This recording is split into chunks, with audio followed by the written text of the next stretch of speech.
bé, molt bona tarda, molt benvingudes i benvinguts a una sessió més del Palau Macaya. Avui encetem un petit cicle de dues sessions que, com ja sabeu, dedicat al tema del dol. I aprofito per una mica presentar-vos, i després ja es presentarà una mica amb ells, més els noms de les persones que ens acompanyaran avui aquesta tarda aquí. Començo per la meva esquerra, la doctora Diana Marre, que és la comissària i conceptualitzadora d'aquest cicle. Al seu costat el senyor José Ramón Ubieto, que és psicòleg. Al mig la senyora Carolina Remorini, que és una antropòloga social. I aquí al meu costat la senyora Anna Abimana, que és una llicenciada en Medicina. A tots, moltes gràcies per acompanyar-nos. Després ells es presentaran, perquè la doctora Marre coordinarà i moderarà la sessió. Jo, per part nostra, només algun parell d'idees.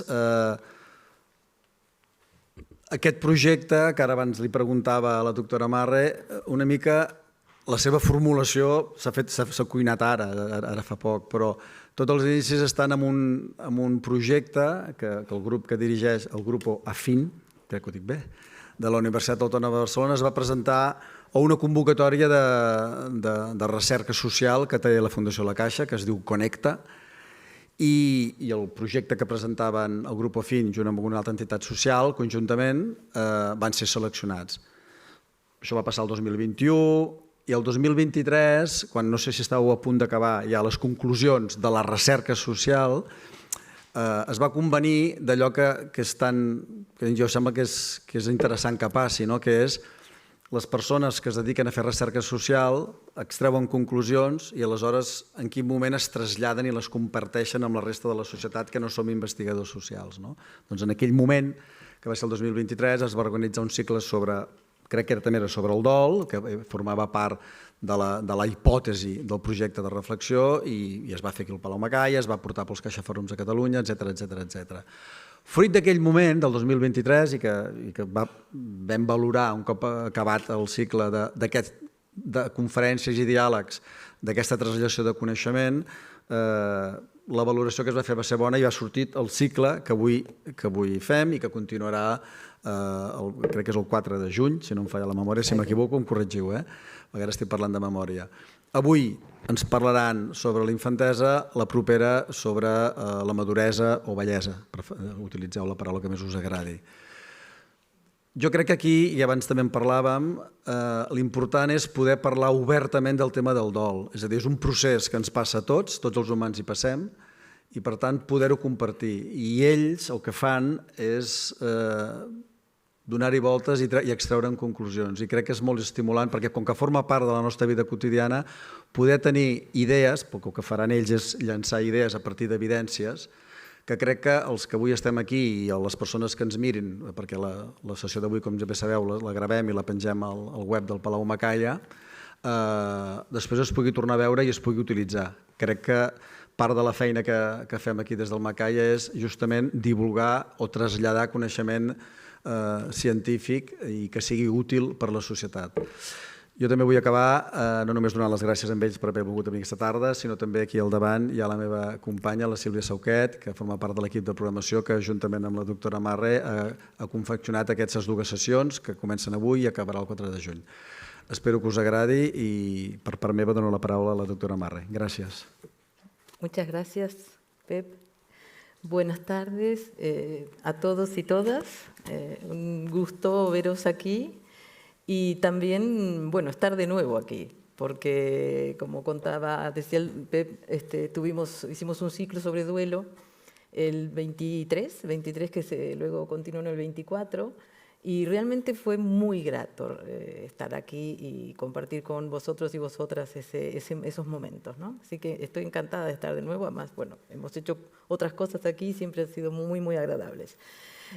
Bueno, como señalaba Pep, yo soy Diana Marre y soy la directora del Grupo AFIN, y una de las cuestiones del Grupo AFIN, que cumplimos 20 años el año pasado, porque lo fundamos en el 2004, es esto, ¿no? El intentar, toda vez que sea posible, transferir o comentar a la sociedad en general, digamos, los resultados que obtenemos en los proyectos de investigación que nos conceden, ¿no? Entre otras cosas porque, bueno, pensamos que si hay dinero para financiarnos la investigación es porque la gente paga sus impuestos y, por tanto, debe recibir, digamos, alguna información sobre lo que estamos haciendo, ¿no? Y esto forma parte de este ciclo, forma parte de esta voluntad, de esta intención de transferir estos resultados, ¿no? Otra característica del grupo afín es que solemos trabajar siempre en términos interdisciplinares, con otras disciplinas, con otros colegas. Y hoy, el ciclo de hoy es también un ejemplo de esto, ¿no? Es decir, como comentaba Pep, nos acompaña José Ramón Ubieto, que es psicólogo, psicoanalista, escritor de muchos libros y también de muchos artículos en La Vanguardia y en otros periódicos, Ara y Creo, ¿no? Y con mucha experiencia en trabajo con niños, adolescentes, además de con personas adultas. Luego está Carolina Remorini, que es doctora en antropología social. Ella se doctoró y trabaja desde entonces en infancia y en primera infancia, o sea, está especializada en temas de infancia, o sea que es una mirada complementaria, conjunta, con la que puede tener José Ramón desde la psicología y el psicoanálisis. Y luego está Ana Javimana, que es médica de primera infancia, médica de bebés, de muy bebés, del Hospital de Sant Joan de Déu. Y además de bebés, bueno, que si trabaja en un hospital, son bebés que tienen sus dificultades, digamos, ¿no? Es decir, que tiene un contacto con la primera infancia particular, digamos, ¿no? O específica. Y esta mirada de diferentes perspectivas era una cosa que nos parecía que podía ser interesante para ver cuáles son las complejidades del duelo en relación con la infancia. Entonces, yo daré la palabra a mis colegas y antes les diré que hay unos papeles afuera y hay una persona que tiene papeles en la mano. Si queréis pedir papeles para poder escribir una pregunta, yo al final de la hora pediré los papeles, si tenéis, para hacer preguntas y pasárselas a colegas. No pasamos el micrófono porque se nos hace difícil, pero si tenéis preguntas, si no pasa la compañera, está en una mesita de ahí afuera, están los papeles y los bolis, ¿eh? Entonces, empezaremos, si os parece.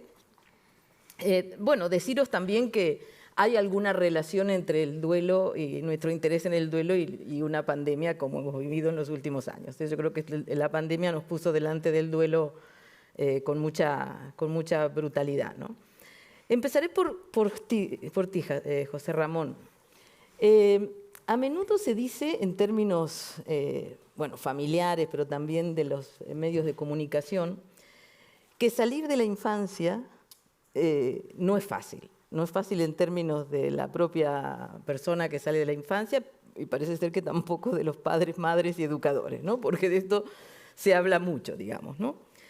Pero podríamos hablar también de cuáles son los malestares y los duelos que se atraviesan en la infancia. Ya no digo salir de la infancia, que volveremos sobre esto, pero en la infancia, ¿no? Porque pareciera que los niños y las niñas, o los bebés incluso, no tienen malestares, no tienen duelos. Será porque los escuchamos poco, probablemente, ¿no? O porque somos muy altos y no nos acercamos, ¿no? Pero aparentemente podría ser que los tuviesen, ¿no? Sí, buena tarde. Efectivamente, lo decía antes el director, el duelo es un proceso vital, es un proceso psicológico por el cual todos pasamos varias veces a lo largo de la vida. Hay duelos especialmente difíciles, ¿no? Que son los duelos de las personas queridas, cuando se muere un padre, una madre, un hijo, un hermano, en fin, la pareja, ¿no? Pero aparte de esos duelos que implican la pérdida de una persona, hay otros duelos que forman parte de nuestra vida, por ejemplo, el duelo por los ideales que uno tiene, ¿no? Por aquellos objetivos que también se ha formado profesionalmente o culturalmente o deportivamente. Esos son también duelos que uno tiene que hacer por lo que no puede conseguir y quería conseguir, ¿no?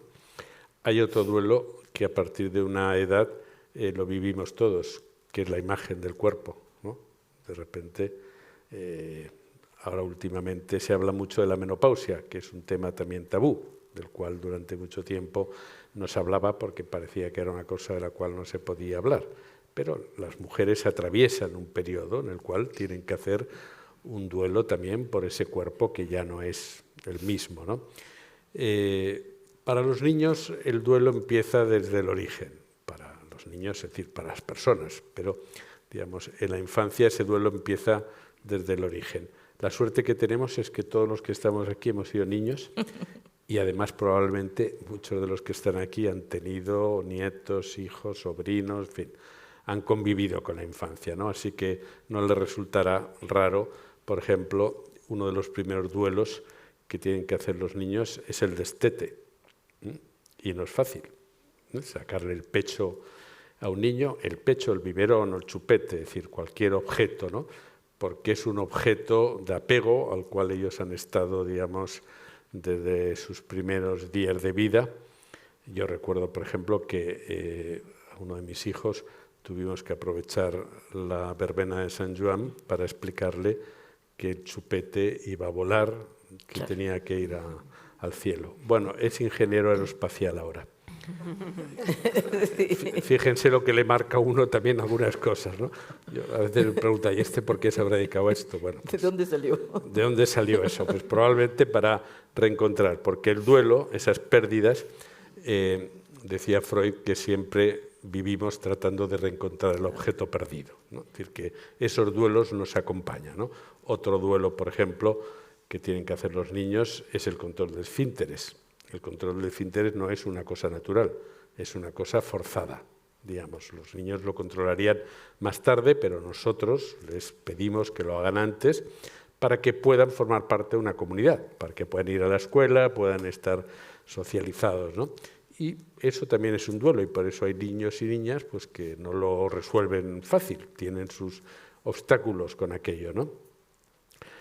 Otro duelo que les pedimos, evidentemente, son todos los hábitos de alimentación, en fin, que pasen, digamos, a ocuparse ellos de algunas cosas de las que se tienen que ocupar. Es decir, que en la infancia hay que atravesar las pérdidas, que son pérdidas que, si quieres, luego hablamos un poquito más ya de una infancia, de una segunda infancia, digamos, ¿no? Pero en la primera infancia son pérdidas, sobre todo, de lo que Freud decía, el autoerotismo, es decir, una satisfacción que uno tiene con sus objetos y de repente descubre que hay un mundo que va más allá de él y de sus padres y que para formar parte de ese mundo tiene que renunciar, porque un niño con chupete que encima se hace la caca encima y que come con las manos, pues no va a poder ir a la escuela, ¿no? Así que para poder formar parte de la vida social uno tiene que renunciar. Así que ese sería, digamos, el primer duelo, ¿eh? Luego podemos hablar de otros posteriores. Ahora que José Ramón dice esto de comer con las manos, ¿no? Las dificultades que significan comer con las manos, me acuerdo de hace muchos años, yo trabajaba mucho en adopción internacional, en aquella época en que vinieron tantos niños y niñas de otros lugares, de otros países, ¿no? De otros contextos culturales. Y me acuerdo que estando en una escuela, creo que en Lleida era, las docentes me decían, tenemos muchas niñas que han venido de China con temas de psicomotricidad, ¿no? No cogen los cubiertos a los 3 años, a los 4. Claro, yo soy antropóloga, ¿no? Les dije, ¿y probaron de darle los palitos a los de aquí a ver si los cogen y los manejan bien? Porque los niños y niñas en China manejan los palitos, no manejan los cubiertos. Y probablemente si les damos los palitos a los niños nuestros de 3 y 4 años, también pensaremos que tienen problemas de psicomotricidad fina. Dice, ay, no lo habíamos pensado. Le digo, a lo mejor seguro puede ser que haya que tengan, pero probemos por si acaso para no, patologizarlas, patologizarlas porque eran mayoría niñas. En este sentido, Carolina, estos malestares, ¿no? Y estas transiciones, estos duelos de la infancia, digamos, son universales. Nosotros podríamos pensar que se producen los mismos en todas las culturas Y lo digo porque cada vez más estamos en contacto con más culturas. Hacemos mucho turismo, nos movemos mucho por el mundo, Barcelona está siempre llena de turistas y muchas familias con niños y niñas. Tenemos gente que viene a vivir aquí y demás. Digamos. Sí, bueno, es interesante la pregunta porque, bueno, justo los dos ejemplos que puso José Ramón son universales, digamos. Todos los niños tienen que poder pasar por esto, ¿no? El tema es, bueno, ¿cómo lo pasan? ¿Sí? Es decir, porque aquí tenemos una dimensión social y cultural que enfocamos los y las antropólogas, que es, bueno, ¿qué trabajo hace la persona, pero qué trabajo hace la sociedad o la comunidad en acompañar estas transiciones y en ayudarle a la persona a elaborar esos duelos, ¿no? Entonces, el ejemplo justo que tú pones tiene que ver con pensar que todos los seres humanos pasamos por transiciones en nuestras vidas, ¿no? Y esas transiciones están marcadas por cosas que debemos lograr, ¿no? Y muchas veces eso que debemos lograr son como hitos, de hecho se llaman hitos del desarrollo.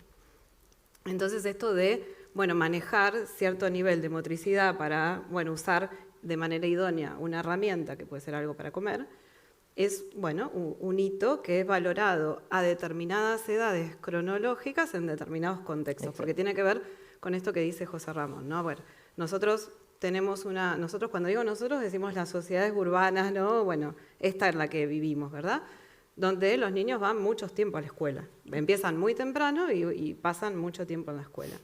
Y la escuela es una institución que tiene unas lógicas que requiere, entre otras cosas, que el niño no se haga pis, no se haga caca, que no use pañales, básicamente, en el jardín de infantes, y que, bueno, que pueda comer de manera autónoma.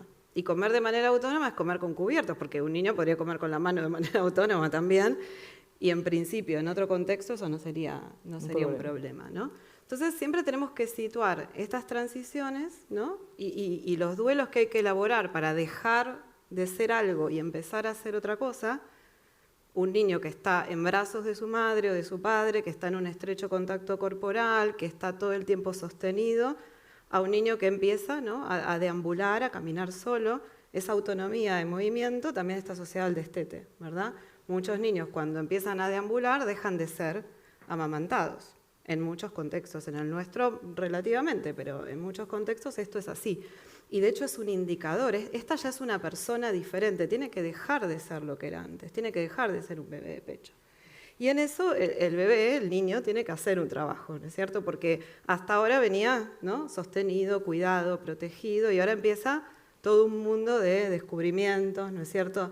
Donde tiene que tomar decisiones, esto será peligroso, bueno, ya no tengo tal vez ese ojo, ¿no? Como Diana decías hoy, a veces no nos damos cuenta porque no nos acercamos, ¿no? a escuchar, y a veces no nos acercamos a observar tampoco, ¿no? Meterse en el mundo de los niños es meterse en una observación y en una escucha muy detallada, ¿verdad? Porque no todo es tan evidente y a veces estas transiciones que nos parecen normales, diríamos, ¿no? Bueno, todos los niños hacen esto, se espera que lo hagan a determinada edad, bueno, ¿qué pasa cuando no lo hacen? ¿No? ¿Qué problemas se desencadenan? Porque luego el niño no está solo, ¿verdad? Hay unos padres, hay unos maestros, hay unos profesionales de salud, ¿no? Que, bueno, que tienen distintas ideas sobre cómo esto puede funcionar. Ana, y desde tu perspectiva, como médica de niños, de bebés, ¿no? Más que nada, ¿cómo crees que incide esto de estar enfermo o enferma, ¿no? en estas transiciones, en estos duelos? Es muy interesante la pregunta, ¿no? Porque en el momento en que hay un diagnóstico de una enfermedad grave y que incluso puede limitar la vida, ¿no? Muchas veces de estos bebés, no solo en el niño, sino también en todo el entorno se transitan toda una serie de duelos, ¿ya? Solo con el diagnóstico empieza el primer duelo que es experimentado por los padres, del duelo del niño sano. Ese niño que habían proyectado, cuando uno tiene un test de embarazo positivo ya empieza a pensar, ¿no? Todo lo que querría que su hijo llegara a ser, ¿no? Cuando llega un diagnóstico de una enfermedad grave, todo esto se desmonta y empieza a transitar ese duelo de el hijo que ya no va a ser. Todo eso sujeto también a todas las complicaciones que pueda haber para poder acompañar a este niño, ¿no? Hablando de los padres, pues tener que dejar de trabajar muchas veces para cuidar a este hijo enfermo, el echar de menos la vida anterior, ¿no? Y a nivel social también seguramente hay muchas limitaciones que no pueden hacer por el hecho de tener que cuidar de este hijo enfermo. Pero si nos pasamos a la mirada de este niño, pues este niño seguramente también tiene que pasar muchos duelos, ¿no? Niños con enfermedades en las que pueda haber unas discapacidades físicas, ¿no?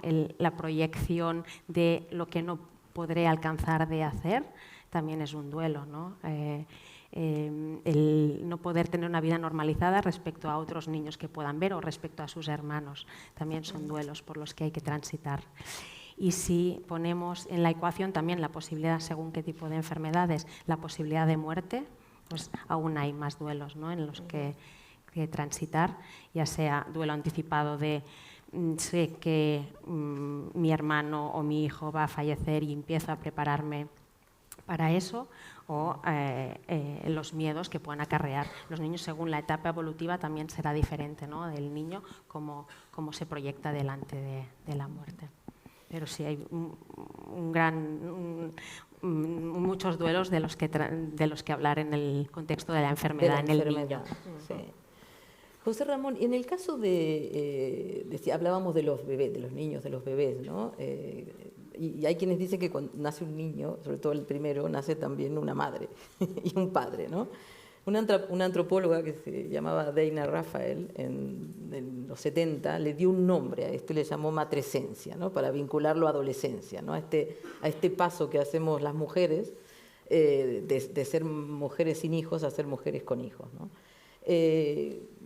Por lo que sabemos, yo tengo una hija con 2 hijos pequeños y sé de muchas transiciones que hacen las mujeres, que los hemos hecho siempre, pero ahora lo tengo más fresco, ¿no? Es decir, ¿cómo se vive esto, ¿no? ¿Cómo se está viviendo esto, ¿no? Estas transiciones de ser gente sin hijos. Bueno, tenemos un índice de natalidad más bajo del mundo desde hace 30 años, tenemos el doble de maternidad después de los 40 años de la media europea, tenemos más mujeres madres de 40 años que mujeres madres de 25, es decir, ¿no? Pareciera ser que está siendo difícil, ¿no?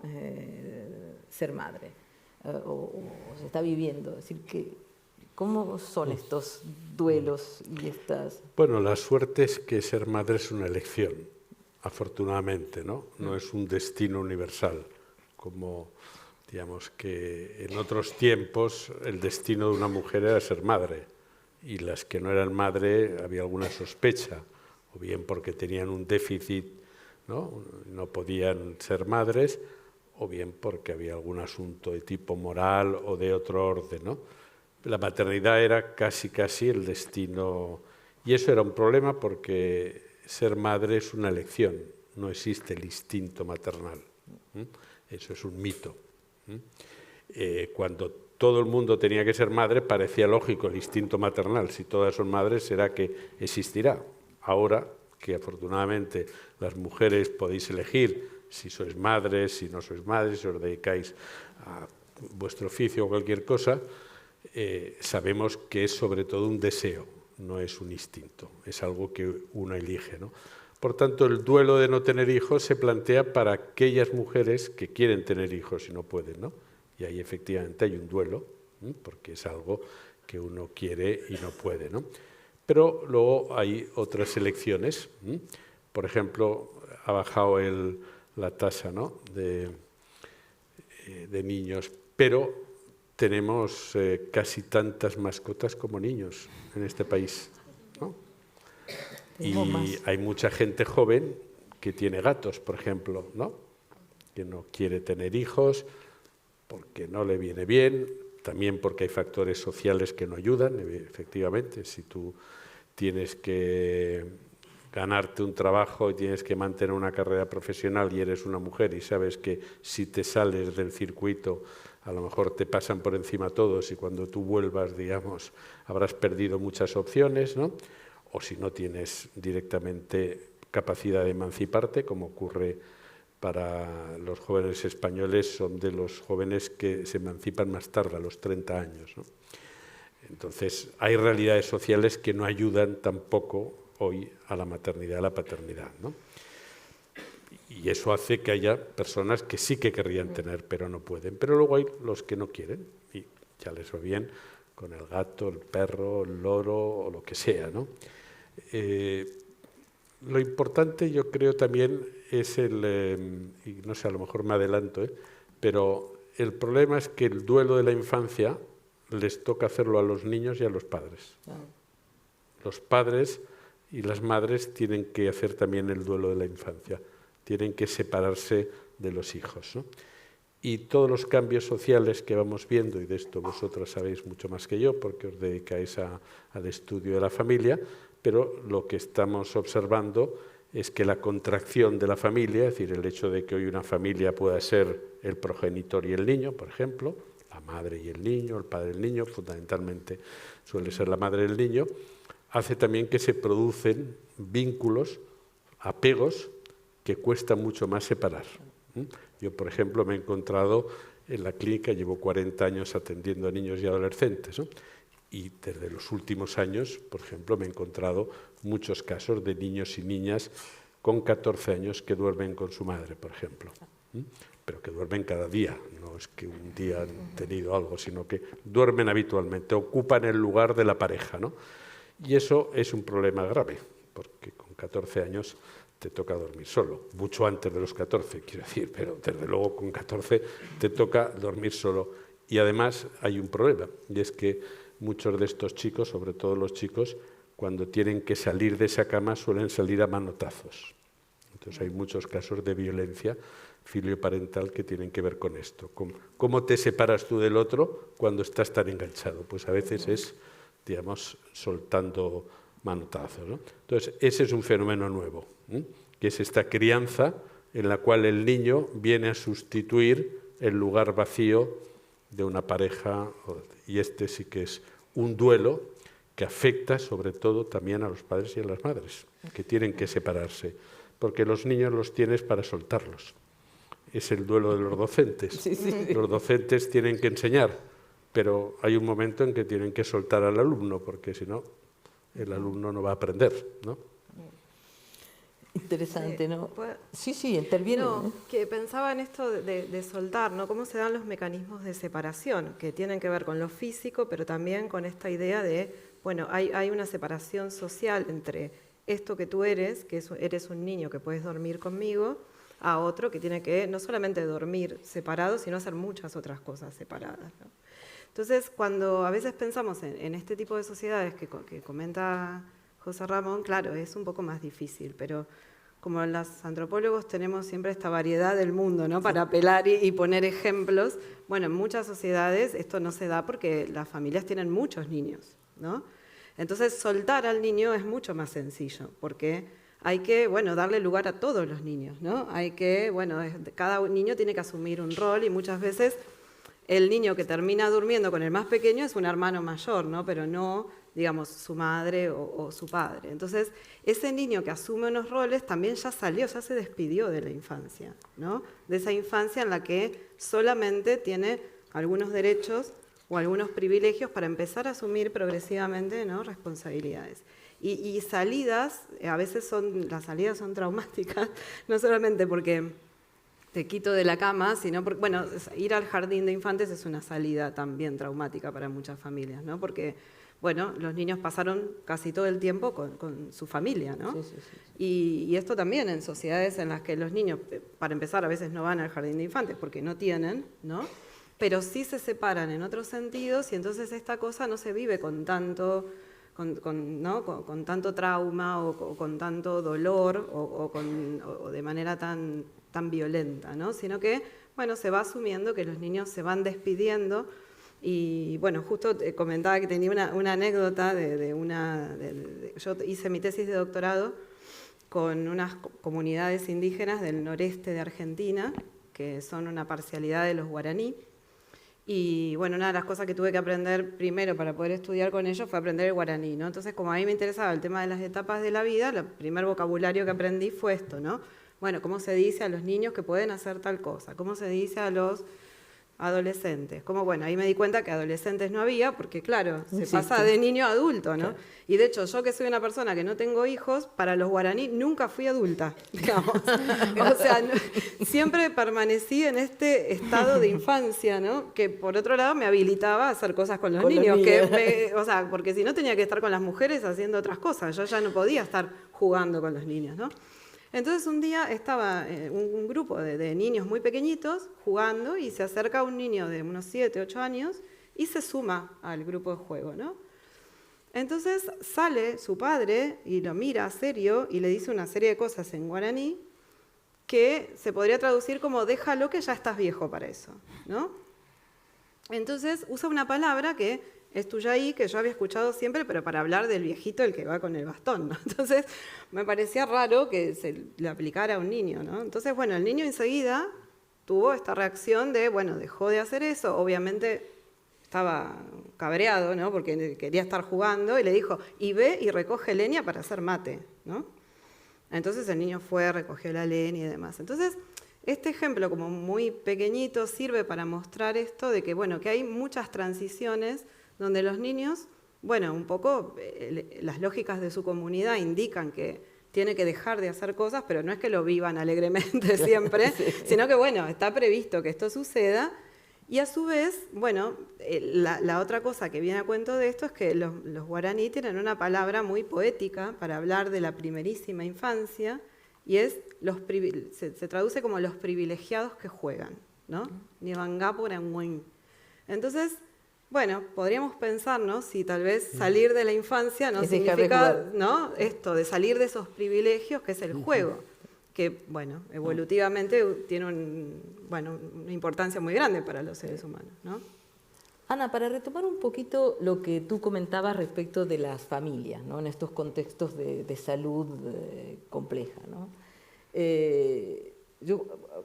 Pensando en las familias, bueno, en las madres, en los padres, pareciera que hay menos redes de apoyo actualmente, bueno, un poco porque esta individualización, ¿no? Es decir, todos nos vamos a vivir y nos independizamos, ya no hay tantas familias extensas, las abuelas seguimos trabajando hasta muy tarde y entonces tampoco estamos tan disponibles, los recursos públicos accesibles no son tantos.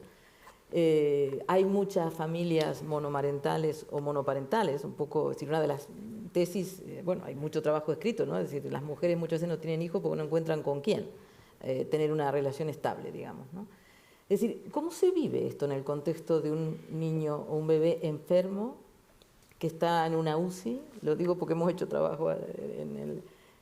que a lo mejor hay que estar todo el día, que uno es una peluquera o alguien que tiene un trabajo que si no va todos los días, digamos, no ingresa. ¿Cómo se hace esto? ¿Cómo se ve esto? Claro, es muy complicado y en el equipo de cuidados paliativos donde formo parte, tenemos la suerte, ¿no?, de ser un equipo multidisciplinar en el que tenemos trabajador social, psicólogo, porque es que es importantísimo, como dices, ¿no? No solo el hecho de tener el hijo enfermo en la situación en la que esté y que esto ocupa el 100% de la cabeza de estos papás para estar, necesita ocupar el 100% de la cabeza de estos papás para estar allí, pero a la vez, pues son familias que puedan tener muy poco sostén familiar, que puedan tener muy poca red de amigos o familias monoparentales y cómo se sostienen necesitando estar 100%, ¿no?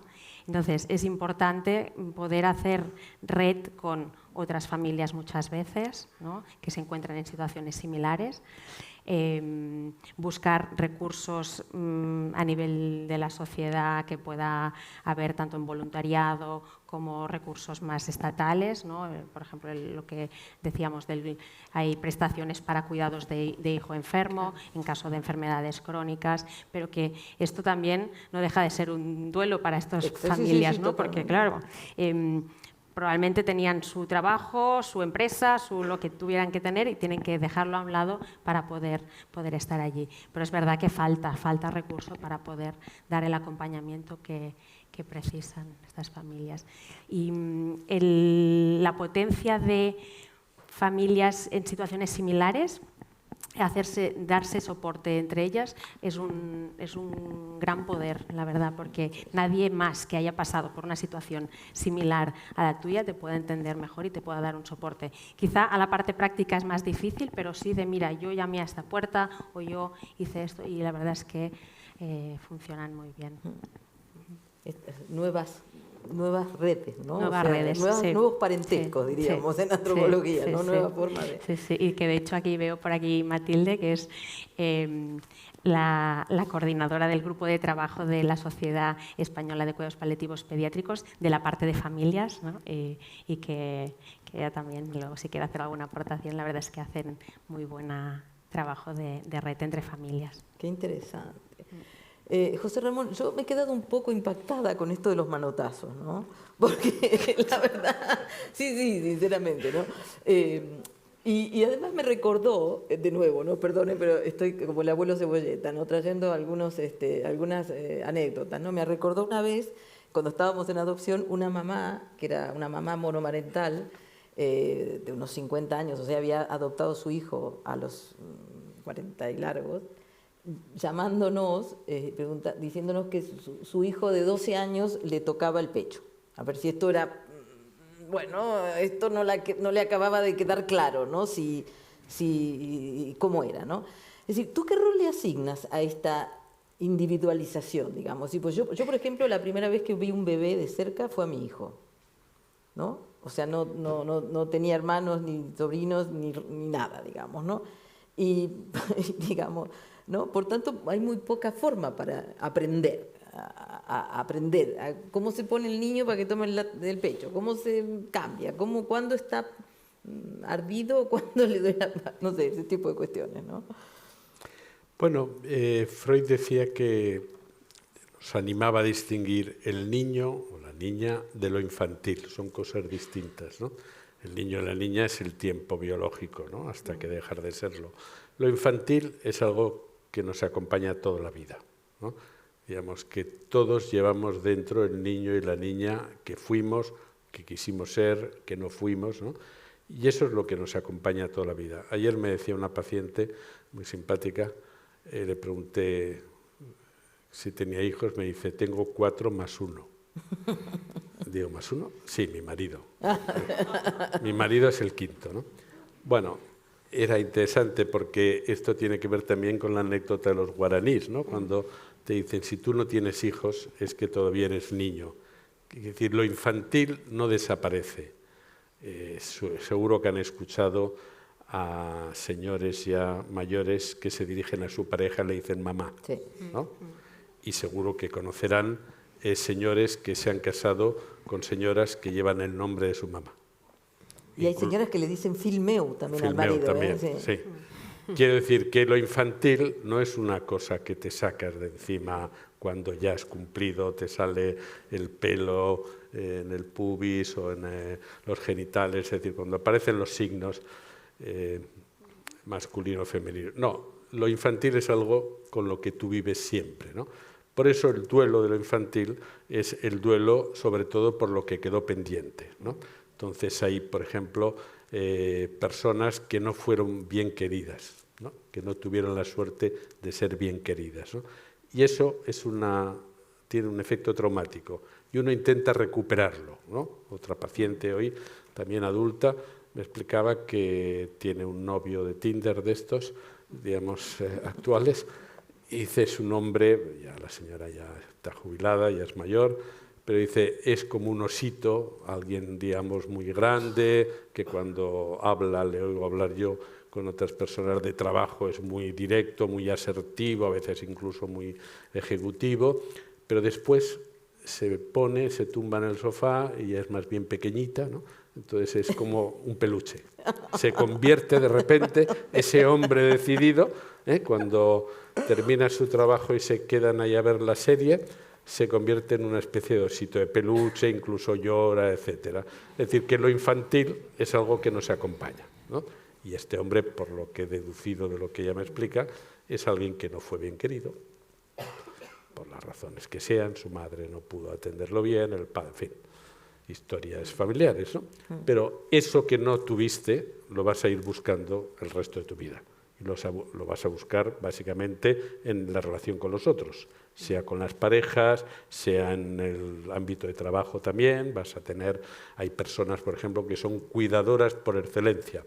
Muchas de estas cuidadoras por excelencia a veces no fueron cuidadas, por eso son cuidadoras por excelencia, porque ¿a quién cuidan? A ellas mismas. Cuidan a la niña que no fue cuidada. Cuidan al otro, evidentemente, pero sobre todo cuidan a la niña que no fue cuidada, ¿no? Entonces, esto exige, digamos, bueno, todo un trabajo psicológico, ¿no? También psíquico, para ir haciendo de cargo. Entonces, cuando yo decía los manotazos, no todos salen con manotazos. No, lo sé, pero quiero decir que... Pero es verdad que hay un momento en que tienes que poner un límite, ¿no? Porque esa erotización a la que tú te referías, si duermes con tu madre, eres un varón y duermes con tu madre a los 14 años, es probable que tengas contacto. Y además vas a tener erección. Es decir, hay una erotización, hay algo que no toca, que no corresponde, digamos, al desarrollo de la sexualidad, y por tanto se van a dar situaciones semi-incestuosas que te van a pasar factura después, porque luego vas a tener tú que apañarte, digamos, con esa situación, y por eso la salida a veces es violenta, porque es la propia violencia que a uno lo acosa, ¿no? Ese chico está violentado él mismo con su propio cuerpo y con esa situación, y entonces proyecta la violencia, digamos, en el primero que encuentra, que en este caso es el chico, ¿no? Pero bueno, hay afortunadamente también otras formas de sublimar eso y de dedicarse a otras cosas, a fin, deporte, hay otras fórmulas para salir, ¿no? Sí, bueno, con relación a eso no es casual que muchas sociedades de estas llamadas tradicionales, ¿no?, hayan establecido unas reglas muy concretas, ¿no?, con respecto al tema del cuerpo, el contacto corporal y la separación, ¿no? Malinowski, que fue un antropólogo que solemos decir que fue como nuestro padre, porque, bueno, a veces, sí, el fundador de la antropología, que tampoco fue así, ¿no?, pero bueno, lo decimos, ¿no? Él había estudiado unas sociedades en donde, bueno, el contacto corporal de los niños, incluso, digamos, en situaciones que nosotros podríamos llamar de alto erotismo, es decir, bueno, manipulación de genitales, incluso lo que podríamos llamar sexo oral entre niños, era una cosa muy frecuente, digamos, y nadie la censuraba, nadie, digamos, porque, claro, él, un señor polaco, un poco criado al estilo europeo, realmente le asombraba esto, porque una de las cosas que no asociamos en general a la infancia es la sexualidad, pero bueno, José Ramón hoy empezó diciendo esto y lo dejó ahí abierto, ¿no?, el tema del autoerotismo y bueno, y la sexualidad como parte constitutiva de los niños. Claro, pero luego empieza una etapa en la que los niños son segregados según sexo, por ejemplo, ¿no? Si se establece que en esa sociedad hay dos sexos, ¿no? De hecho, incluso algunos se van a vivir a otras aldeas, los niños empiezan a circular, ¿no?, porque tiene que haber una separación, ¿no? Incluso mucho antes de que empiece la adolescencia, tiene que haber una separación y hay como una evitación, ¿no? Entonces yo creo que todos estos mecanismos, sean en nuestra sociedad como en otras sociedades, actúan un poco para establecer esta segregación, este duelo, diciéndole, bueno, tú ya no puedes hacer, este comportamiento ya es sancionado socialmente, ¿sí? Independientemente de lo que piense tu padre o tu madre, la sociedad piensa, ¿no? Entonces creo que hay muchos ejemplos de estos en donde poner límites, ¿no?, asegura, ¿no?, que estas transiciones sean saludables en términos generales, ¿no? Bueno, es un poco lo que decía Ana también, de los ritos colectivos y los ritos individuales, ¿no? Los ritos colectivos tienen una función, ¿no?, que es ayudar precisamente a poner como unas referencias, ¿no?, unas orientaciones para todos. Esta es una sociedad cada vez más individualista en la cual hemos perdido parte de esos ritos, ¿no? Fíjense, por ejemplo, en el rito del pasaje adolescente.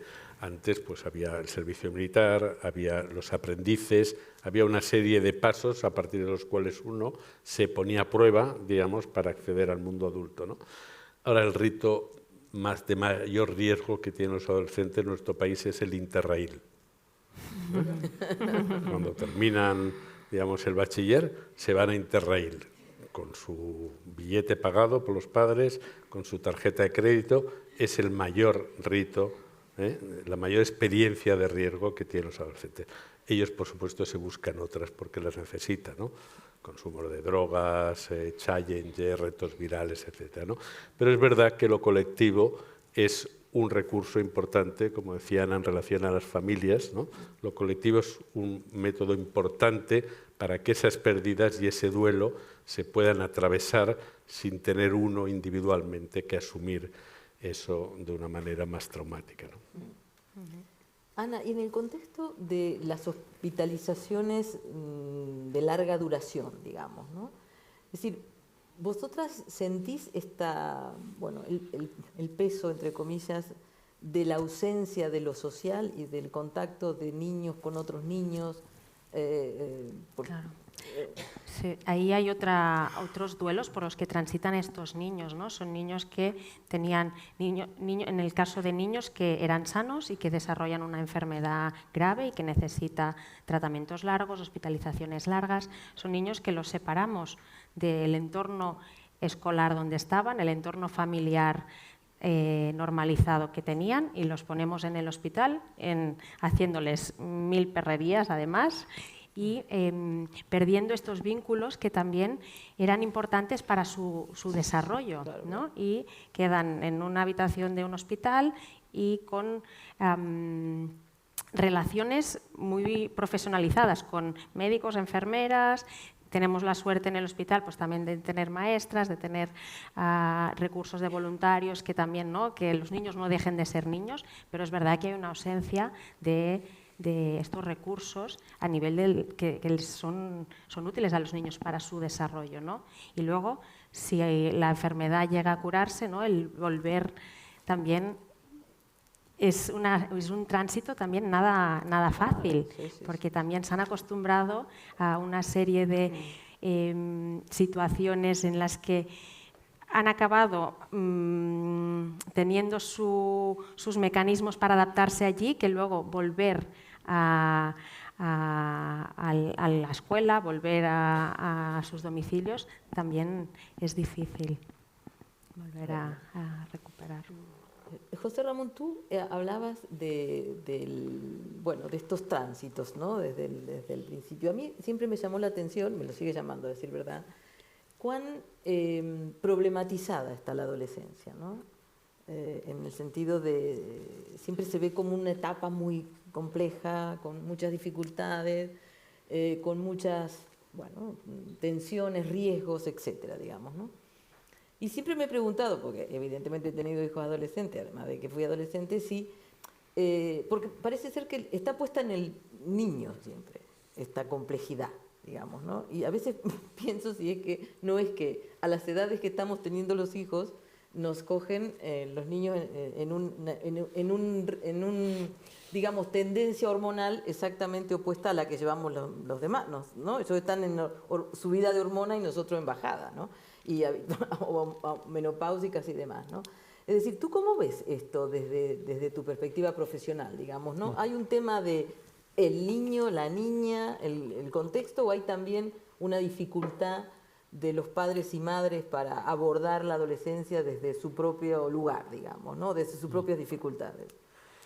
Bueno, Freud hablaba de la amnesia infantil, ¿no? Que es eso que nos pasa, que nos olvidamos de lo que nos pasó a nosotros, ¿no?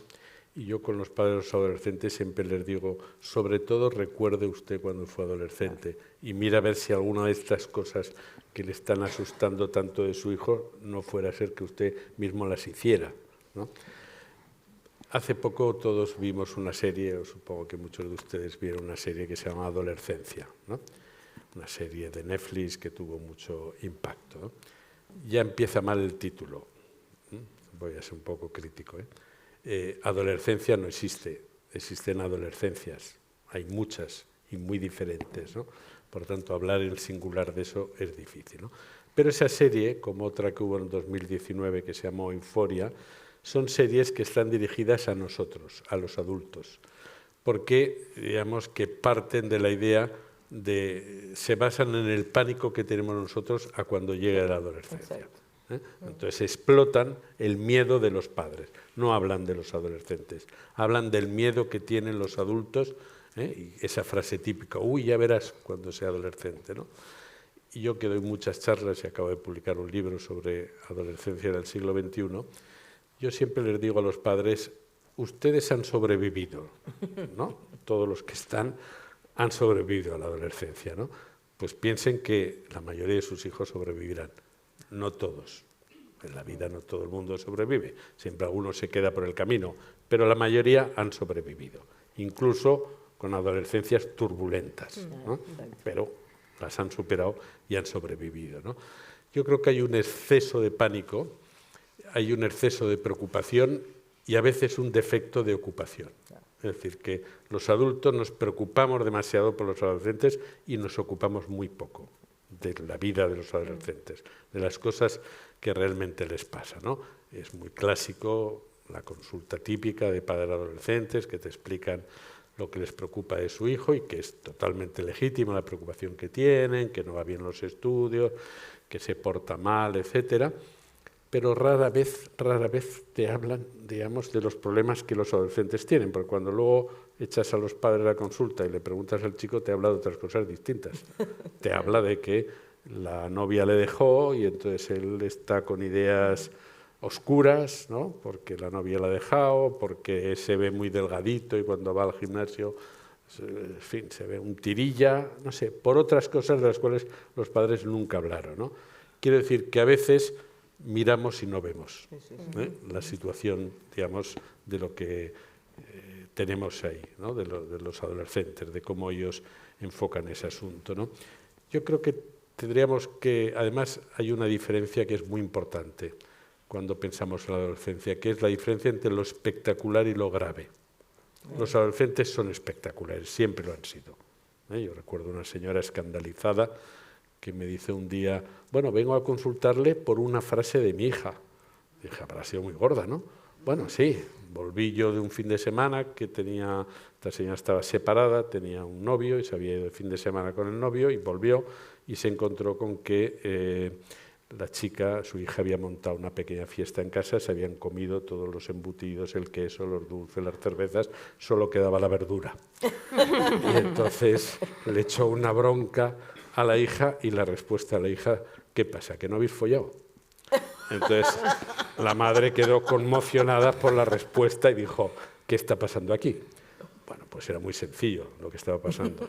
Esta señora, cuando se separó, tomó a la hija como su confesora, la tomó como una amiga. Entonces le iba explicando a la amiga todos los líos que tenía con los novios de Tinder y todo esto. Así que la hija era como una amiga. Sí. Cuando las cosas iban bien, pues no había ningún problema. Cuando ella tuvo que colocarse en el papel de madre, pues entonces la hija le dijo, pero no éramos amigas. Porque esa era una respuesta de una amiga, ¿no? Quiere decir que los adultos tenemos que también distinguir entre esas cosas espectaculares y las cosas graves. Yo me he dedicado mucho tiempo y he escrito muchos artículos en La Vanguardia sobre los school killers, ¿no? Estos chicos que hacen matanzas escolares. Bueno, todos son chicos discretos. Nadie sabía nada. Hasta que no pasó el crimen, nadie se fijó en ellos. Eran personajes que pasaban desapercibidos, totalmente desapercibidos. Algunos no sabían ni cómo se llamaba. Sí, está ahí, pero eso es lo grave. Lo grave no son los chicos que te dicen, ¿qué pasa que no has follado? No, ese va directo. Y a la cabeza. Puede decir, es un maleducado, otra cosa. Pero el grave es el que no dice nada y un día pasa el acto. Un acto suicida, un acto agresivo, eso es. Y eso es por no poder escuchar, ¿no? Por no poder estar atentos a esas cosas, ¿no? Que les pasan.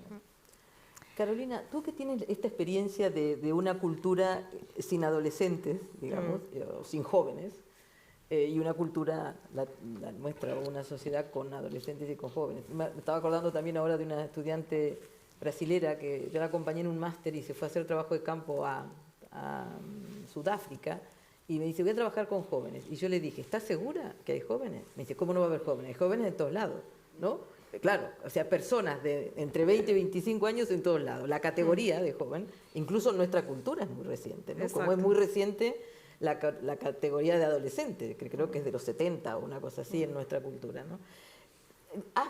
¿Cómo has visto esta digamos, tránsito de esta etapa aparentemente tan compleja que va entre los 12 años y los 18 en un contexto en el que no tiene un nombre esta etapa, digamos, diferente a las demás, ¿no? Sí, sí, bueno, aquí hay como que distinguir, ¿no? Que evidentemente en cualquier sociedad se reconoce que hay un cambio, ¿no? Lo que llamamos la pubertad, ¿no? Hay un cambio a nivel fisiológico, bueno, hay una demostración del cuerpo diferente, hay un ejercicio del cuerpo diferente y eso está visto, está tipificado. Lo que pasa es que también leía que la edad de la menarca antes me estoy refiriendo a generaciones atrás, era mucho más tardía que ahora, ¿no? Y en muchas sociedades era incluso más tardía, las chicas tenían la menarca a los 16, 18 años, ¿no?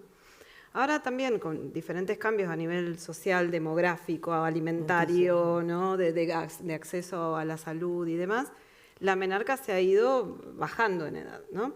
Entonces ese lapso que había en sociedades como estas, ¿no? Que donde pasabas de niño a adulto, era porque adulto era que tú tenías que demostrar que eras capaz de formar una familia. Y ser capaz de formar una familia significa no solamente reproducirte, sino tomar una serie de responsabilidades, ¿no? Dejabas de, por decir un ejemplo burdo, ¿no? Dejabas de jugar a cazar el jabalí para ir a cazar el jabalí, ¿verdad? No, porque algo había que comer, ¿no? Entonces, digamos, esta etapa de la niñez, de experimentación, de probar, de aprender, de ensayar, en un momento se acaba y se acaba de un día para el otro, ¿eh? Se acaba y las niñas... De hecho, yo tengo fotografías, las niñas con unas pinturas faciales informando públicamente que ya habían tenido la menarca y que entonces es posible juntarse, casarse o unirse. Entraban en el mercado. Digamos. Entraban en el mercado de personas elegibles, ¿no? Entonces, por ahí, también relacionado con lo que decía José antes de, ser madre es una elección, según cuándo y según dónde, ¿no? Exacto. Porque... En estas sociedades la mayoría de las mujeres son muy fértiles, digamos, no tienen los problemas que tenemos aquí y, mucha opción a no tener hijos no tienen, ¿no? Es decir, porque no hay otras posibilidades de hacer cosas si no tienes, y además si no eres adulto, en la medida que no tienes un hijo, ¿no? Te cambia el nombre, ¿sí? Cuando tienes un hijo. Entonces, estas transiciones, claro, las sociedades tradicionales o indígenas no están tampoco suspendidas en la era de, ¿no? Digamos, ahora los niños escuchan la misma música que escuchan nuestros niños, tienen móviles, consumen una serie de productos y de cosas que están pensadas también para los jóvenes, porque que aparezca una categoría tiene que ver con que aparezca, ¿no? Un mercado para eso, ¿no? Es decir, los niños y los jóvenes hoy en día consumen cosas pensadas para los niños y los jóvenes, ¿no? Cuando yo empecé a trabajar en estas comunidades hace 20 años, los niños comían lo mismo que los adultos. No había comida para bebés, no había comidas para niños según qué edad, no había leche para qué, ¿no? Y por supuesto tampoco había ni juguetes, ni tecnología, ni actividades extraescolares. Hoy en día estas cosas empiezan ¿no? Vivimos en una sociedad que está muy conectada, entonces, estas cosas empiezan a cambiar. Pero, digamos, la antropología lo que ha mostrado es que este corte, ¿no? Se da o se daba hasta hace unos años muy abruptamente. Y sobre todo en aquellas situaciones de sociedades en las que pasan por situaciones más críticas, ¿no? Como ser refugiados o pasar por crisis violentas y demás. Y ahí es donde se supone que esas transiciones se aceleran o están como un poco desfasadas de las expectativas. Pero en estas otras sociedades o en estos momentos en los que estas transiciones se vivían así, eran absolutamente normales, digamos, normales. Y nosotros hemos extendido este periodo, ¿no? Lo hemos extendido, hay unos padres que están preocupados, ¿no? ¿Hasta cuándo se extiende ese periodo, no? Que se hace largo, ¿eh? Claro, porque digo, cuando uno deja una etapa, deja unos privilegios también, pero si esos privilegios no los dejas, como dice él, ¿no? Se van de viaje con la tarjeta de los padres y con el billete pagado por los padres, ahí hay una cosa autonomía y de tensión que se da entre los jóvenes y sus padres, o entre la autoridad para algunas cosas, pero el beneficio para otras, que están como más desfasadas, ¿no? Es como más difícil de gestionarlas y de entenderlas, ¿no? Ana, en el caso de, digamos, de los niños y niñas enfermos o con largas enfermedades, aunque no estén hospitalizados, estas transiciones a la adolescencia, digamos, ¿no? ¿Les plantean a vosotras como profesionales retos específicos, digamos, ¿no? o dificultades particulares, diferentes? Sí, el grupo de pacientes de lo que llamamos adolescentes y adultos jóvenes es un grupo especial y que tiene unas necesidades especiales en concreto, ¿no? Por estar en este periodo de transición entre ser niño y ser adulto, en este querer empezar a tener una autonomía para muchas cosas, ¿no? Pero para otras aún ser muy dependiente, y en el caso de tener una enfermedad grave aún los hace más dependientes, ¿no? Porque hay ciertas autonomías que no pueden tener por el hecho de tener una enfermedad que les limita a hacer ciertas actividades, y que además puede ser muchas veces incluso fuente de conflicto, que también tenemos que lidiar con eso con los propios padres, ¿no? Claro, porque el adolescente, aunque tenga una enfermedad, pues seguramente su foco de interés en ese momento es poder salir el fin de semana con el amigo, el poder hacer tal actividad, y que el tratamiento, si se atrasa una semana o se pone en la anterior, pues para él no tiene el mismo valor que tienen los padres. Entonces muchas veces también hay que hacer de intermediario entre padres y niños, ¿no? Para también dar voz a estos niños y saber qué es lo que es importante para ellos también, ¿no? Y poder llegar un poco a un consenso entre padres y hijos, ¿no? Porque es importante también poder escucharlos, ¿no? Y en el ámbito sanitario y sobre todo pediátrico, y el hospital de donde provengo es pediátrico, tenemos una tendencia a infantilizar mucho a los niños, ¿no? Y llevamos niños que llamamos niños, pero tienen 18 y 20 años, y seguimos tratándolos como niños, ¿no? Porque vienen de una enfermedad diagnosticada en la infancia, pero son adultos y muchas veces con las decisiones muy claras y que tenemos que escuchar y tomar decisión. Y aparte, bueno, luego ya hay a nivel legal también, ¿no? A partir de los 16 años hay mayoría de edad sanitaria en que ciertas decisiones que atentan contra la vida sí que tiene que haber el respaldo de los padres para tomar estas decisiones, pero que hay que poder darles voz, ¿no? Y velar por su autonomía y por su toma de decisiones. Velar. Aquí querría comentar... Este es el momento en que si quieren hacer preguntas y tienen que tener los papelitos y llamarle a la compañera que está allí, que tiene papeles, y no sé si queréis, porque en un ratito los recogeremos. Gracias. Sí, no, quería comentar un caso que yo atendí de un muchacho que había estado en tu hospital con 8 operaciones por tumor cerebral y se pasó la vida, digamos, prácticamente en el hospital, ¿no? Y cuando vino a verme, había visto ya a muchos psicólogos y entonces me dijo, bueno, estoy ya un poco harto. ¿De psicólogo? Sí. Vengo porque mi padre se ha empeñado, pero en realidad solo quiero 3 cosas, ¿no? Me dijo, quiero tener novia, quiero emborracharme y quiero follar. Tener, digamos, una iniciación sexual, ¿no? Lo dijo con esos términos. Y le dije, me parece un buen programa. Acordamos eso, cuando ya hayas cumplido tu objetivo te vas. Y lo que me di cuenta con este chico era la importancia que tuvo para él, que se había tirado 14 años en un hospital, la importancia que tuvo el tratamiento que los padres habían hecho de él siempre como alguien que sería una persona adulta. Es decir, no se habían dirigido como un discapacitado, como alguien, ¿no? No lo habían infantilizado. Le habían dado siempre una responsabilidad.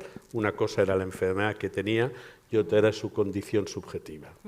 Él podría, con esa enfermedad, digamos, si las cosas iban bien, y afortunadamente fueron bien, podría... Y me llamó la atención porque me di cuenta de lo distinto que era ese chico con ese tratamiento lo que hubiera sido un chico discapacitado, ¿no? Que no tenía ningún problema intelectual, pero quiero decir que lo hubieran podido discapacitar, ¿no? Lo hubieran podido tratar como alguien que necesitaba, y no, lo habían tratado, le habían dicho, nosotros esperamos que te cures. Y por tanto, yo le dije, me parece que es un programa muy adecuado para tu edad, ¿no? No lo traté como un niño, le dije, eres un adolescente y tienes que iniciarte en la vida social, con los consumos, con la sexualidad, como cualquier otro adolescente, ¿no? Y me di cuenta de eso, ¿no? De la diferencia que implicaba el trato, porque luego he visto otros chicos que han sido tratados un poco más justo proteccionistas. Te iba a decir eso porque la otra vez, hace un tiempo, me comentaba un amigo psiquiatra que vino un chico a su consulta. Y claro, a veces, bueno, uno de los recursos, al menos en Argentina, uno de los recursos que existen para ayudar socialmente a las familias que tienen niños con dificultades es dar pensiones o ayudas de discapacidad, ¿no? Entonces ya el hecho de recibir esa ayuda significa que el niño ya es catalogado como discapacitado, etiqueta, ¿no? ¿no? Entonces me contaba este colega que vino un chico que había cumplido la mayoría de edad y le dijo, mirá, Juan, tenemos que hablar. Entonces mi amigo le dice, ¿qué querés?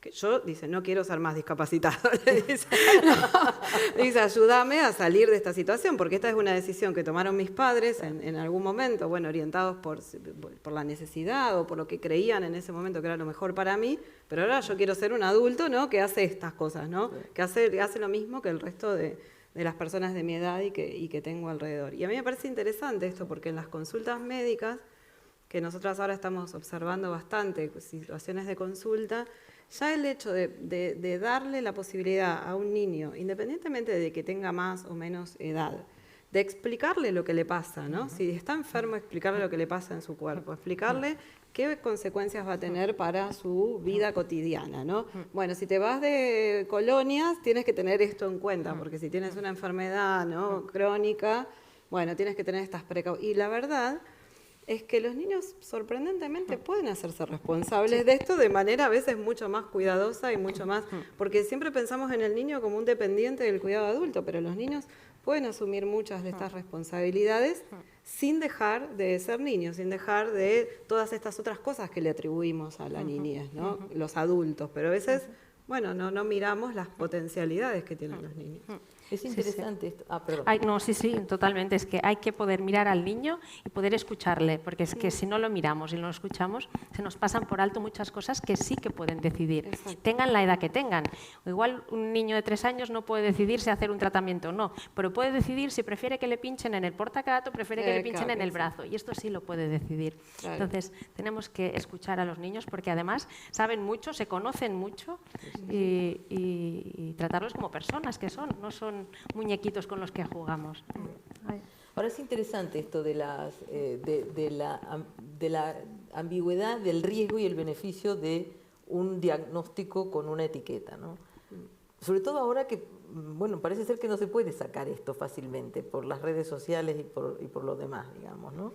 Que esto, yo me acuerdo que lo vimos mucho trabajando en adopción también, ¿no? De pronto tener un diagnóstico X de TDAH en su momento, que estaba, todo el mundo tenía TDAH, no sé qué, permitía tener un currículum adaptado y no sé qué y no sé cuánto, ¿no? Pero claro, eso se queda ahí, digamos, ¿no? Se queda ahí, y esto que decía Carolina, ¿no? Los niños se reconocen, empiezan a reconocerse como tal, ¿no? Es decir, es bien complejo, ¿no?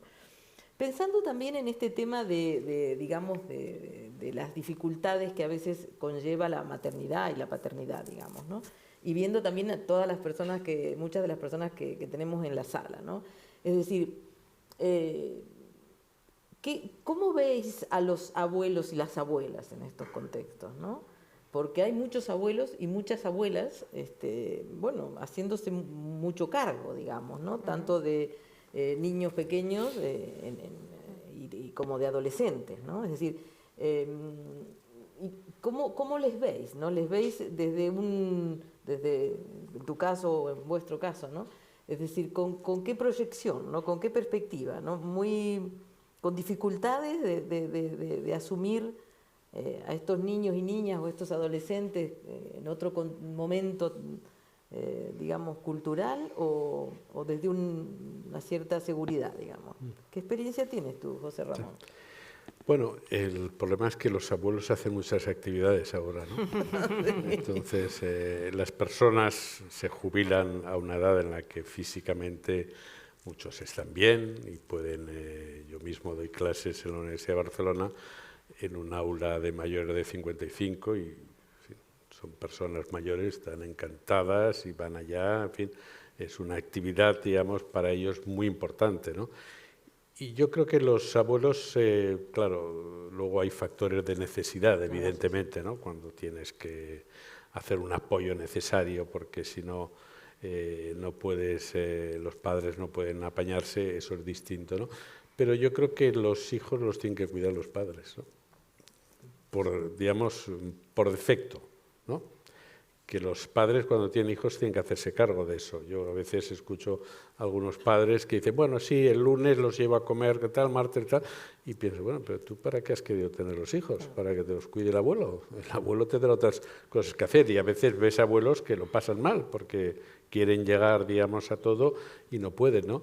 Yo creo que ahí hay una vertiente a veces de responsabilidad de algunos padres, en una delegación que hacen de esas funciones, que luego además, como me decía una señora también que atiendo, dice, pero es que no te lo pierdas. Luego resulta que les cuento los cuentos tradicionales y viene mi nuera, siempre la nuera y la suegra tienen lío, y me echa la bronca porque dice que eso no tiene perspectiva de género.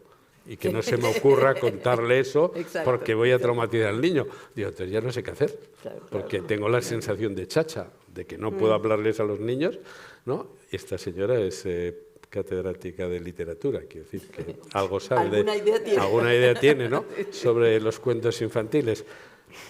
Esa es una parte, ¿eh? Después, ya digo, hay otra parte también de la satisfacción que para los abuelos tiene ejercer eso y de la necesidad que algunas familias tienen por las condiciones de precariedad social, ¿no?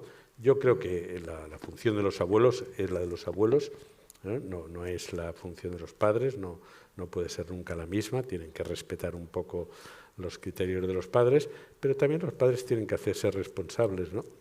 Y si no pueden tener más hijos porque no los pueden cuidar, pues tienen que aguantarse, porque si no estamos como los abuelos tienen derecho a tener su vida también, ¿no? Tienen derecho a aburrirse, a no hacer nada, a ir al gimnasio, en fin. No veo por qué, no debe ser un imperativo. Cuando es una necesidad, pero cuando no... No, en mi ámbito no me hacía pensar, ¿no? Porque en el equipo tenemos grupos, ¿no? Que decíamos que los iguales se ayudan mucho. Tenemos grupo de padres, grupo de niños con enfermedad, grupos de hermanos que tienen un hermano enfermo, grupo de duelo, grupo, y yo siempre digo, nos faltaría el grupo de abuelos, porque el abuelo también es una figura muy importante, ¿no? Porque, como decías, estamos en una sociedad en que los abuelos cuidan mucho, están muy involucrados muchas veces por cómo está montada la sociedad. Hay padres trabajando con horarios laborales muy largos y al final, pues, ¿quién se encarga del niño? Pues, ¿quién los va a buscar en el cole? El abuelo. Y son abuelos que acaban haciendo muchas veces en momentos de padres también, ¿no? Y muy involucrados en la crianza de estos niños. Y cuando estos niños se enferman, aunque los padres muchas veces dejan de trabajar para poder cuidarlos, pero estos abuelos tienen como doble preocupación, porque tienen preocupación por su nieto y preocupación por su hijo que está acarreando con esto, ¿no? Y también hay como unos duelos ahí a trabajar que son diferentes a los que tengan los padres. Sí, yo no voy a sumar un dato polémico aquí, y sobre todo por el público, pero a ver, yo creo que depende, ¿no? de las sociedades. O sea, toda mi experiencia de investigación con familias rurales ha sido que los abuelos asumen las tareas, porque los niños no son de los padres, son de la familia y de la comunidad, ¿no? Entonces, bueno, esto que dices tú es más aplicable a unos ámbitos en donde están estos roles mucho más marcados, ¿no? Y me pasaba, porque también durante muchos años trabajé en mi universidad en un programa llamado Programa de Educación Permanente para Adultos Mayores, donde, claro, venían mujeres y hombres que decían, no, yo ya no estoy para cuidar nietos, ¿eh? O sea, yo quiero ir a tenis, quiero venir a la universidad, quiero hacer cosas que ahora las puedo hacer y antes no las podía hacer. Entonces, por un lado, hay unas formas de organización social donde se da una continuidad en el cuidado y donde las personas de distintas generaciones asumen de manera habitual el cuidado, y de hecho muchos niños se van a vivir con sus abuelos. En una de las comunidades que yo trabajé en otra parte del país, llega a cierta edad que los niños se van a vivir con sus abuelos y son quienes tienen que cuidar a sus abuelos, es decir, se cuidan mutuamente, ¿no es cierto? Para que los viejitos no estén solos y para que ellos también aprendan cosas de esas personas, porque si no, también, digamos, hay un documental muy interesante, ¿no? Que esta separación que hay entre las personas más viejas y las personas más chiquitas, bueno, reduce un poco nuestras habilidades sociales, ¿no? Porque no sé, no vemos gente con arrugas, no, digamos, si solamente nos criamos entre personas más o menos iguales, no vemos que el otro tiene una dificultad para caminar, para moverse, para comer, para lo que sea, ¿no? Entonces, esta práctica bastante extendida hacía que luego hubiera mucha afinidad cuando esos niños eran adolescentes y tal vez les contaban más cosas a sus abuelos que a sus propios padres, ¿no? Generaba así como un vínculo muy fuerte, ¿no? Y de hecho, a las abuelas y a los abuelos no se les decía abuelos, se les decía mami y papi, ¿no? Digamos, porque ocupaban ese rol. Ahora, en nuestra sociedad, claro, me imagino que esto tiene que ser diferente. Digo, no es que es diferente, tiene que ser diferente, porque las situaciones en las que estamos involucrados son muy diferentes. Bueno, entonces, están pasando cosas en Francia, por y ejemplo. perdón, una cosa más, ¿no? Si los padres hoy en día tienen que ser expertos en casi todo, ¿no? En alimentación, en tecnología, en sueño, en todo, ¿no? Imagínense lo que debe sentir un abuelo o una abuela que además tiene que acarrear con todas esas presiones y no entrar en coalición, ¿no? con los padres, que además pueden tener otras ideas, ¿no? Es como que hay demasiados discursos y demasiadas cosas, ¿no? sobre esto y que genera seguramente, ¿no? tensión o dificultades, ¿no? Hace poco leí un artículo que en Francia se ha incrementado sustancialmente los colegios estos de semana completa, ¿no? Es decir, los padres y madres no pueden estar con sus hijos e hijas y muchos no tienen red o abuelos que, como tú dices, tienen otra vida o viven en otro lado, y se ha incrementado mucho los niños y niñas en colegios de estos de boarding school, internos, ¿no? Internos. Los llevan los lunes a la mañana o los domingos a la noche y los recogen los viernes a la noche, ¿no? Por esta dificultad, ¿no? Que esto parece una cosa en retroceso, digamos, ¿no? Y sin embargo parece que se está incrementando por estas circunstancias, ¿no? Que es realmente, ¿no? Interesante, ¿no? Respecto del tema a nivel docente, no sé qué experiencia tenéis, porque parece ser que los docentes y las docentes están teniendo algunas dificultades, un poco esto que tú contabas, ¿no? En la escuela de uno de mis nietos, aprendió una canción de un área de sus abuelos paternos que no tenía cuestión de género, ¿no? Entonces la cantó y luego se vinieron algunos padres a quejar de que a sus hijos habían aprendido esto, ¿no? Que no tenía cuestión de género, ¿no? Y claro, los docentes y las docentes están aquí en medio también, ¿no?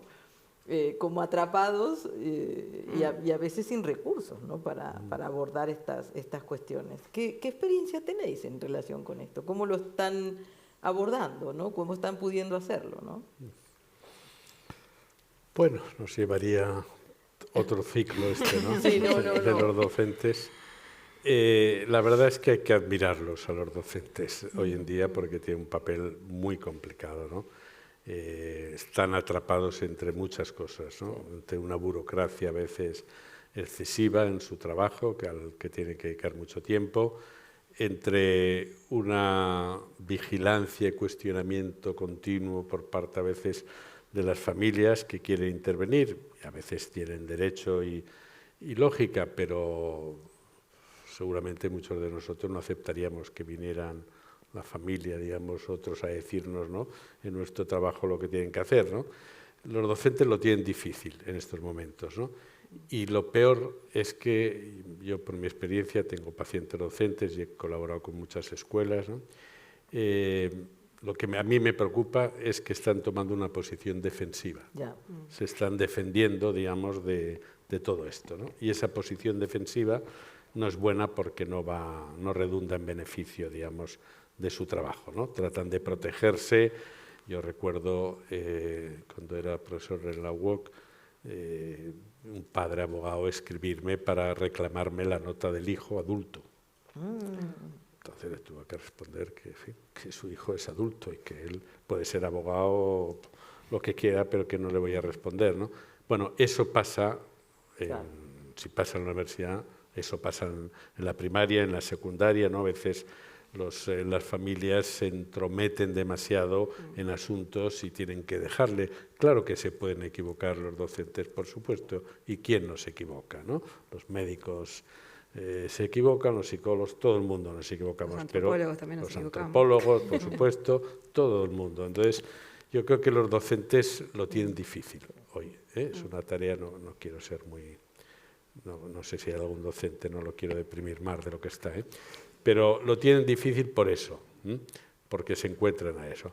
Ahora, yo siempre les digo, cuando me consultan sobre estos temas, que lo mejor es que tengas tu criterio propio, ¿no?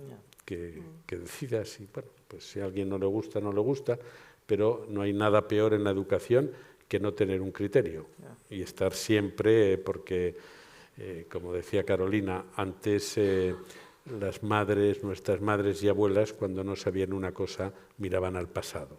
Le preguntaban a su madre o su abuela, oye, a los niños cómo se les pone a dormir, ¿no? Había una tradición, digamos, que te autorizaba en tu función, ¿no? Ahora hay que mirar al futuro. ¿Qué dirá mañana el Journal of Pediatrics, ¿no? ¿Qué dirá sobre eso los cambian niños? bastante de opinión. Totalmente. ¿No es cierto? Yo tuve dos y uno dormía de un lado y otro de otro, depende del pediatra que consultabas, ¿no? Quiero decir que eso también produce una cierta incertidumbre, ¿no? En la crianza, en todos los procesos de educación. Y eso que se suponía que nos iba a dar más seguridad, está resultando a veces ser un problema, ¿no? Porque está generando mensajes muy contradictorios. Hoy tenemos fórmulas educativas totalmente alejadas, ¿no? Desde los que dicen, pues, tú dale el pecho cuando te lo pida, siempre lo que él quiera, ¿no? Desde una posición un poco de no poner, digamos, los límites, hasta medidas también a veces autoritarias, y en el medio pues caben muchas opciones, ¿no? Entonces, bueno, los docentes se hacen eco de todas estas variaciones que hay, ¿no? Pero quizá tener un criterio propio en ese sentido pues te puede ocasionar algún problema, pero al final, el otro día una anécdota, una chica adolescente un poco enfadada le dice al profesor, eres un gilipollas. El profesor es un apasionado en las matemáticas, es un hombre que lo hace muy bien. Y entonces le dice, bueno, quizá no es la manera en que me tienes que tratar a mí, ¿no? Piénsalo un poco. Pero se lo dijo un poco gritando para darle énfasis, ¿no? Y entonces la jefa de estudios que lo pasó le llamó al orden por gritarle. ¿Al profesor? A la chica, sí. Le llamó a orden al profesor por gritarle a la chica, porque no se le puede gritar a una chica que la puede ofender, ¿no? Pero lo más interesante fue que la chica, que sabe de este profesor, le dijo, no, si la que he contestado mal he sido yo. Le he dicho gilipollas. Claro, le he dicho algo que no debería decirle, pero es que hoy tengo un mal día. Afortunadamente, por eso digo que a veces no confiamos bastante en los adolescentes, ella supo rectificar. Dijo, no, si es que he sido yo. La gilipollas he sido yo, no él. Bueno, quiero decir que si tienes un criterio y tienes una pasión por transmitir, eso te va a dar solidez. Claro.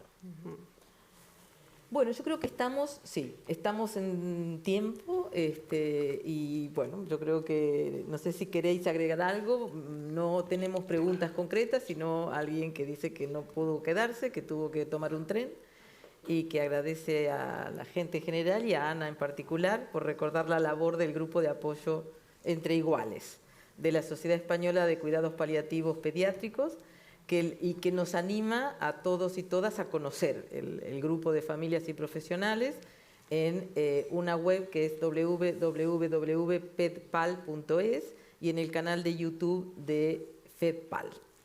Matilde Pérez, la coordinadora del grupo. O sea que muchísimas gracias y la verdad es que quedémonos con el dato. Bueno, yo creo que podríamos ir cerrando por aquí, si os parece. Estamos encantados y encantadas de que hayáis estado y os recordamos que el 4 de junio volvemos a estar, esta vez con madurez, con alguien que trabaja con temas de menopausia, alguien que trabaja con temas de andropausia y alguien que trabaja con esta dificultad que a veces tenemos, y lo digo yo porque estoy en ello, para bueno, jubilarnos y asumir que ha pasado un periodo de nuestra vida y que tenemos que iniciar otro. Así que muchísimas gracias y ojalá nos veamos el 4 de junio de nuevo.